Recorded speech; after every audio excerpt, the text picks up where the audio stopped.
नमस्कार, जय सीताराम जी। गत कक्षा में हमने जाना कि जिस प्रकार मकड़ी अपना जाला स्वयं बुनकर उसमें फंस जाती है, उसी प्रकार आत्म या ब्रह्म चेतना के अभाव के कारण अविवेकी मनुष्य भी कामनाओं व वासनाओं के अधीन हो अज्ञान एवं अविद्या से स्वीकारे इन कल्पित मायावी बंधनों में फंस जाता है और फिर इनसे मुक्ति पाने हेतु तब तक छटपटाता है जब तक अपने सत स्वरूप का पूर्ण ज्ञान प्राप्त कर आत्मतुष्ट नहीं हो जाता। यह आत्मतुष्टि ही उसे धीर व विवेकी बनाती है और सर्वव्याप्त ब्रह्म की सत्यता का व जीव और ब्रह्म की एकता का सहज ही सुबोध करा कर्तापन के अभिमान से मुक्ति दिलाती है। इस प्रकार अकर्ता भाव में स्थित हो वह विश्राम अवस्था में आ निर्वाण पद पा जाता है और सूरजों के सूरज परम आनंददायक परमात्म स्वरूप का दर्शन कर कह उठता है।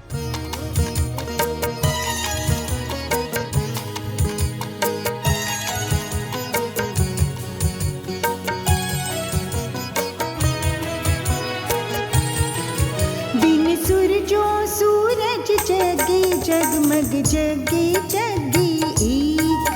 बिन सूरजों सूरज जगे जगमग जगे जगे एक। जेड़ा बुद्धि करे विवेक सजन, जेड़ा बुद्धि करे विवेक। जेड़ा बुद्धि करे विवेक सजन, जेड़ा बुद्धि करे विवेक। उस सूरजा दे सूरज दाहर अंदर ही वे परवेश। सूरजा दे सूरज दाहर अंदर ही वे परवेश। ओ अपना आप पहचान सकदा। अपना आप पहचान सकदा। पहचान सकदा ओ कैसा सुंदर लगदा। पहचान सकदा ओ कैसा सुंदर लगदा। निर्वाण दे अंदर सूरजा दा सूरज जगदा। निर्वाण दे अंदर सूरजा दा सूरज जगदा।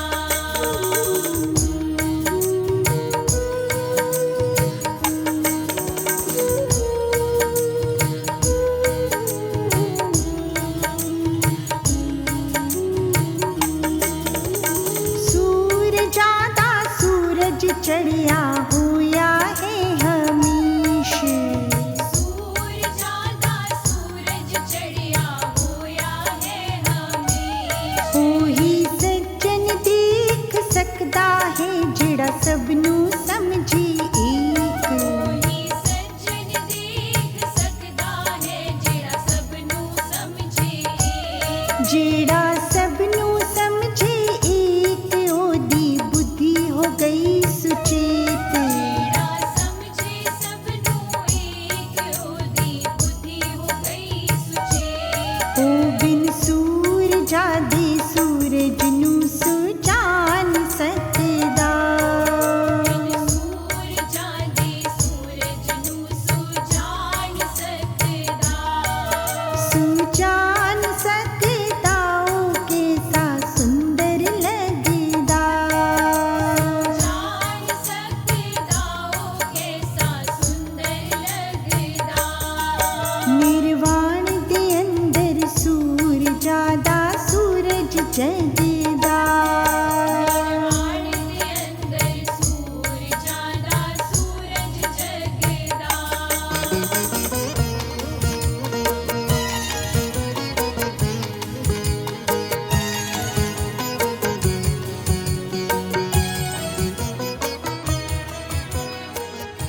विवेक शक्ति के संदर्भ में सत्वस्तु के कुदरती ग्रंथ में कही गई इन पंक्तियों से एक आत्मा के भाव में यानी एकता, एक अवस्था में बने रहने की महत्ता समझ आती है और ज्ञात होता है कि सर्वत्र व्याप्त आत्म तत्व का बोध होने के कारण ही सृष्टि के आरंभिक समय काल यानी सतयुग में सभी प्राणी निर्मल नीर शीर विवेक से संपन्न होते हैं।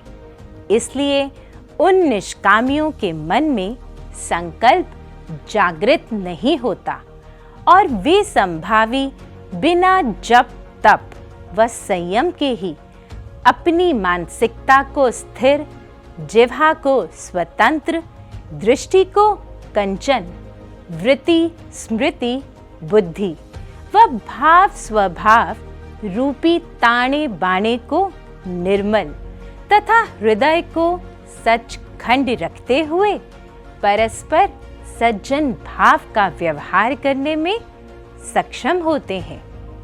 इसी महत्ता के दृष्टिगत उन समचित, समदृष्ट, आत्मतुष्ट व धीर आत्मज्ञानियों के लिए कहा जाता है।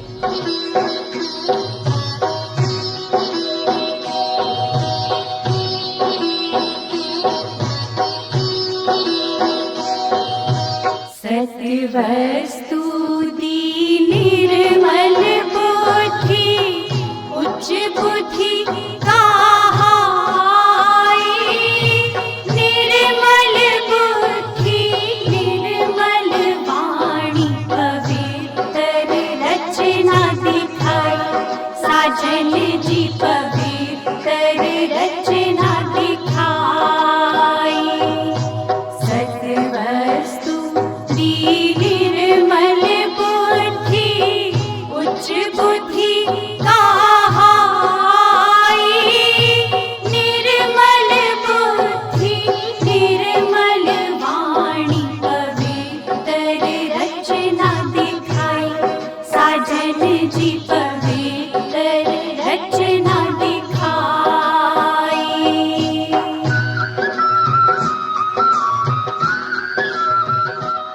अपनी आदिकालीन संस्कृति के अनुकूल आप भी ऐसे ही विवेकशील मानव बनने में सक्षम हो पाओ। इस हेतु आओ अब जानते हैं कि एक विवेकशील मानव की पहचान क्या होती है। विवेकी सत असत का ज्ञान रखने वाला तथा अपने अच्छे बुरे को पहचान कर करणीय अकरणीय का निश्चय लेने वाला होता है। विवेकी कोई भी कार्य या बात करने से पहले उसके औचित्य के विषय में विचार करता है तथा उसके उचित लगने पर ही क्रियाशील होता है। विवेकी की विचार शक्ति प्रबल व बुद्धि उच्च व निश्चयात्मक होती है। इसलिए उस सूक्ष्ममति वाले दूरदर्शी सुजानदर्शी इंसान को सुमतिवान व स्वस्थ मनस्क भी कहते हैं। यही नहीं, एक विवेकी आत्म संयम के बल पर अपने मन व इंद्रियों को काबू में रखता है तथा इच्छाओं व आवश्यकताओं को बहुत बारीकी से समझता है।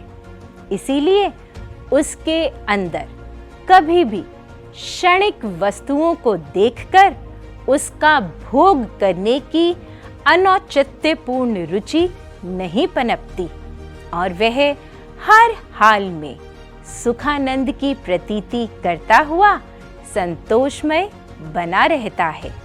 संतोषी होने के साथ साथ विवेकी धीर, सद्ज्ञान व सद्गुणों से युक्त भी होता है। इसलिए वह प्रत्येक कार्य सुरुचिपूर्ण, संजीदगी व सूझबूझ से करता है और द्वंद्वात्मक, विषम व जटिल परिस्थितियों व उलझनों की दशा में भी पथ भ्रष्ट हो विचलित नहीं होता, अपितु सद्बुद्धि के बलबूते पर वस्तु स्थिति को सही प्रकार से समझकर तथा गलत दिशा के प्रयासों को नकार कर लक्ष्य तक पहुंचने में सफल हो जाता है। इसलिए तो उसके विषय में कहा जाता है, मेहनत और विवेक से काम करने वाले लोग विपरीत माहौल और अनजान परिस्थितियों में भी अपना स्थान बना लेते हैं। विवेकी की पहचान उसके दिल की सच्चाई और अच्छाई से होती है, क्योंकि वह सदा सत्य बोलता है। सत्य ही उसके हृदय में, सत्य ही उसके नैनों में, व सत्य ही व्यवहार में होता है। इस तरह उसका आचार विचार व व्यवहार सब सत्यता का प्रतीक होते हैं और वह धर्म के रास्ते पर सीधे चलने वाला कर्तव्य परायण इंसान कहलाता है।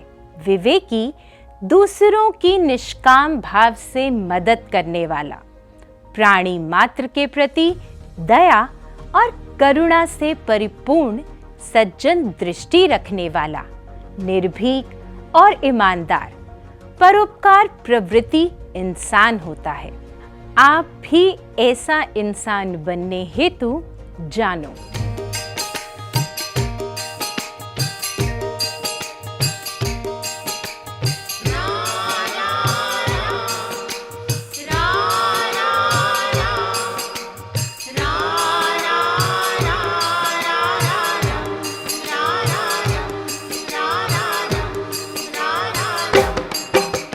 सज्जन हम हैं सज्जन तुम हो, सज्जन दृष्टि मान लवो।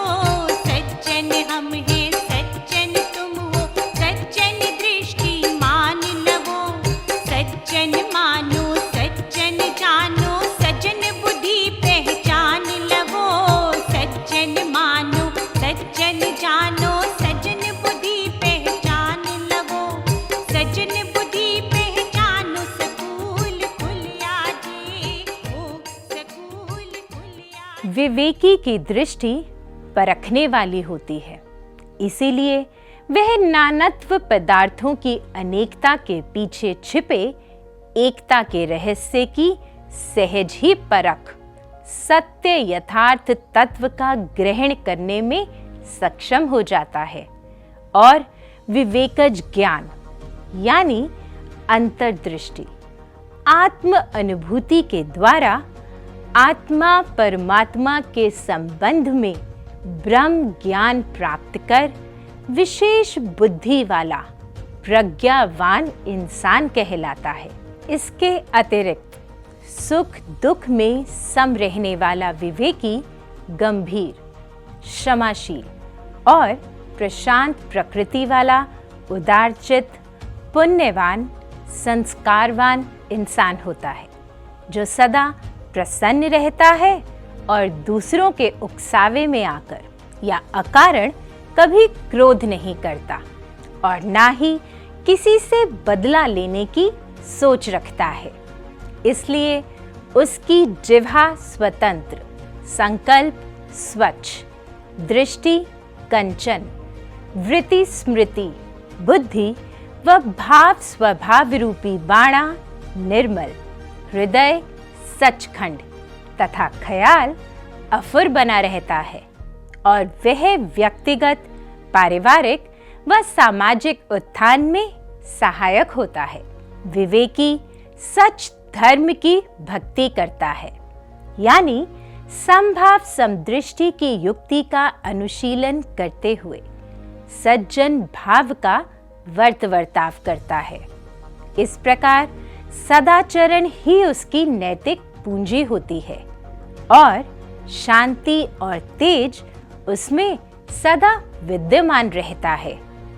इसी शांति और तेज के बलबूते पर वह कुल दुनिया में एक प्रकाश समझने वाला, निरासक्त व निरअभिमानी इंसान हर तरफ से यश कीर्ति प्राप्त कर आवागमन के चक्रव्यूह से आजाद हो जाता है। इसके विपरीत भले बुरे का ज्ञान ना रखने वाला विवेक शून्य मानव अविचारी व अविवेकी कहलाता है। ऐसा दुर्बुद्धि आत्मविस्मृत मानव संकीर्ण मानसिकता, स्वार्थ केंद्रित विचार द्वारा अनैतिकता यानी असत्य अधर्म की राह पकड़ता है और दर बदर की ठोकरें खाता हुआ अपना विनाश आप कर बैठता है। ऐसा ना हो, इस हेतु अपनी सोच पर विवेक का अंकुश लगाओ और विवेक के विकास में बाधक तत्वों का निराकरण करो। विवेक के संदर्भ में हुई विवेचना से स्पष्ट होता है कि जीवन के दो रास्ते हैं। एक अविचार युक्त अविवेक का मार्ग है, दूसरा विचार युक्त विवेक संपन्न मार्ग है। एक दुर्बुद्धि बन संसार में फंसने का मार्ग है तो दूसरा स्थिर बुद्धि द्वारा संसार से छूटने का मार्ग है। एक कवलड़ा यानी कठिनाइयों व ठोकरों भरा रास्ता है, दूसरा सवलड़ा व सुखदायक विजय पथ है। एक क्रियाकारक और भूल का मार्ग है जो सीधा नरकों की ओर जाता है और दूसरा स्वतः सिद्ध निज परमात्म स्वरूप के यथार्थ ज्ञान का मार्ग है जो सीधा परम धाम की ओर जाता है। इस तरह दोनों मार्ग परस्पर जुदा हैं और इनमें से उत्तम विचार युक्त विवेक संपन्न मार्ग है। स्वतंत्रता से इस मार्ग का चयन कर उस पर चलने वाला ही सत्य और असत्य का ठीक और स्पष्ट ज्ञान प्राप्त कर इस विषय जगत के नकारात्मक दुष्प्रभावों से विमुक्त रह सकता है और कुदरती वेद शास्त्रों में विदित ब्रह्म विचारों को धारण कर एक विचारशील, न्यायशील व आत्मविश्वासी इंसान की तरह निरासक्त जीवन जीने के योग्य बन अपने जीवन का हर धर्म कर्म अकर्ता भाव से संपन्न करते हुए कर्म गति से मुक्त रह सकता है और मानव रूप में अपनी सर्वोत्कृष्टता सिद्ध कर सकता है। आप भी मानव रूप में अपनी सर्वोत्कृष्टता सिद्ध करने वाले ऐसे ही विजयी इंसान बनो। इस हेतु आलस्य व कुसंग का त्याग कर एक कर्मठ इंसान की तरह सत्संग तथा सत शास्त्र का अध्ययन, मनन, चिंतन, विवेचन व अनुसरण करने वाले विवेकशील इंसान बनो। यहाँ सत्संग से तात्पर्य आदि शब्द जो सूक्ष्म परम नाद है व सच्चे ज्ञान का आधार है, उसके संग अपने ख्याल व प्राणों की डोर अफुरता से जोड़ने से है। जानो इस प्रकार अपने ख्याल का नाता अखंडता से शब्द ब्रह्म यानी ओम अमर आत्मा के संग जोड़ने पर दृष्टि यानी ध्यान को देहिक प्राणियों की ओर से हटाकर उस देह के आधार स्वरूप परमात्मा यानी देहेश्वर के संग जोड़ने में कामयाब हो जाओगे और बहरूनी व अंदरूनी दोनों वृत्तियों में समता स्थापित हो जाएगी।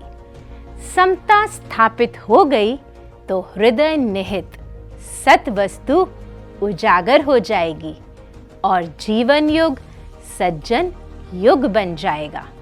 परिणामतया आप मृत लोक पर फतेह पा विश्राम अवस्था को पा जाओगे और अखंड शांति प्राप्त कर जीवन लक्ष्य को सिद्ध करने में कामयाब हो जाओगे।